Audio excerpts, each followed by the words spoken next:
So Donald Trump has finally stopped talking inside the Assembly Hall at the UN General Assembly, and his speech went on for almost an hour, meant to go on for 15 minutes, but he just talked and talked and talked. He said at the beginning his teleprompter wasn't working, it finally kicked back in, but by that point he was going on a weave and all kinds of different subjects. At the beginning, it sounded like a kind of rally speech, a kind of propaganda speech. It was full of the usual falsehoods and exaggerations that you often hear from Donald Trump, with grains of truth in most of them.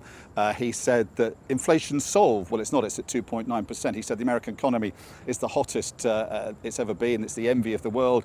There are fundamental issues with the economy and real concerns about that. And then the sort of highlight for me was when he talked about the hat that was made during the campaign that says Trump got everything right. And he said, I don't want to be braggadocious, but, I do get everything right. So there's extraordinary kind of conceitedness behind what he was saying in this speech.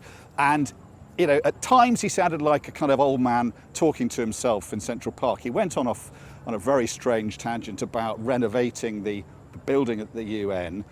He did have things to say about Ukraine and about Gaza. In the event that Russia is not ready to make a deal to end the war, then the United States is fully prepared to impose a very strong round of powerful tariffs, which would stop the bloodshed, I believe, very quickly. But for those tariffs to be effective, European nations, all of you are gathered here right now, would have to join us in adopting the exact same measures. Some of this body is seeking to unilaterally recognize a Palestinian state. The rewards would be too great for Hamas terrorists for their atrocities. This would be a reward for these horrible atrocities.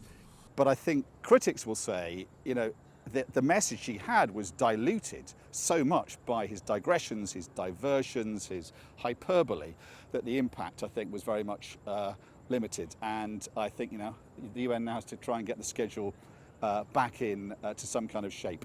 But it has now survived at least another Donald Trump speech.